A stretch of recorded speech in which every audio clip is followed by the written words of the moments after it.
urwaruka rufise ihangiro rituruka ku Mana.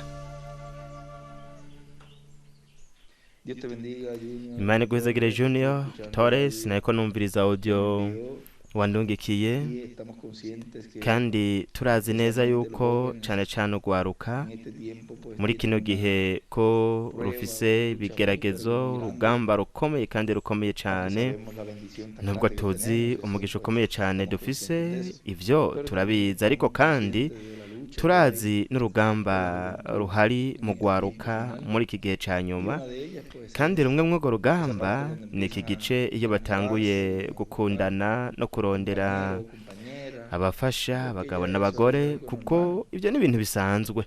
lo que deben de hacerse es, Ico bategerezwa gukora cuidarse en ni esa ukwirinda parte cane muri ico y no gice, hacer yugos desiguales, ntibifatanye n'abatizera ngo bifatanye n'abantu bo kw'isi batarabizera, porque kuko la mayoría de las veces incuro nyinshi esa persona que no es abo bantu batarabizera hacia el rumbo, baca baberekeza, baca babajana mu nzira y muy itariyo. pocas veces la Incuro persona nke cane lo atrae. niho abo bantu bashobora kubazana. Ya lo hemos visto en Ivyo muchas twarabibonye incuro nyinshi, aho umwizera avuga atoya nuko ashaka ati nawe arashaka kuza ku rushengero canke nzobandanya kumusengera no ngaha, nuko bikarangira incuro nyinshi ari hanze, canke bikarangira yizana wenyene ku rushengero afise ingorane kumbure no mu rugo, kuko amugaba ku bitero kugira ngo ntaje mu bikorane. Akenshi akabanza kubona akabibona byose nk'ibintu bisayangana nk'uko tubivuga, akabona ibintu byose ari nk'amashugwe, ariko hanyuma niho ibintu bice bitangura rero kugorana, kandi akenshi bikagorana cane.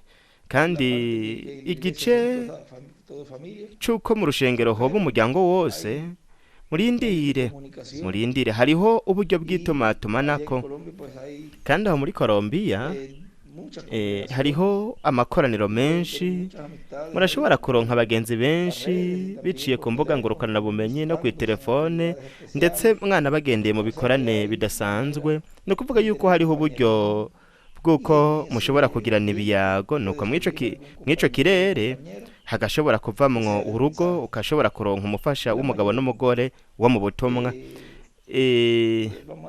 Reka tuvuge duti ivyiza nuko yoba uwo mu gihugu iwanyu, kuko aho niho hatoba ibintu vy'ingendo n'imico, nubwo tuzi neza yuko hariho abantu biyunze bakiyunga nabo mu bindi bihugu, nuko Imana igakora muri ivyo. Kandi hariho iyo bariyeri canke iyo nzitizi y'imico nayo nyene bakayinesha, kuko nabizera, ariko ntituvuze yuko hatariho intambara n'ibibazo canke n'ibintu bigoye, kuko buri gihe vyama bihari mu ngo n'imiryango, ivyo vyama bihari, ariko Imana buri gihe irakora, kuko kubera ko biba biri mu bugombe butunganye bw'Imana, aba yifatanije n'umwizera.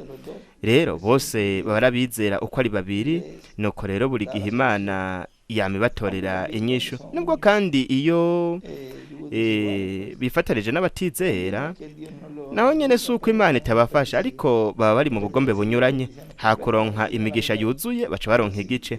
Ibintu nk'ivyo nivyo numvise mu butumwa bwa Mwidata William, ni ukuvuga yuko ivyiza nuko boba abo mu rushengero rumwe, ni ukuvuga ngo bakaba bari mu mugwi umwe w'abizera bo muri iki gihe ca nyuma. Nuko rero ivyiza nuko mworindira, mukarindira gatoyi, kandi Imana yaratoranije uhereye ku visi itararemwa uwuzoba umufasha wa buri umwe muri twebwe, kandi buri kintu cose ngaha tudafise hariya mu kimpumbi n'ibihe bidashira tuzoba tugifise igitunganye. Nuko rero ntimugire ibintu mwihuse hanyuma ngo muje kwidoga ku ngingo kumbure mwafatiye mw'ibarabara.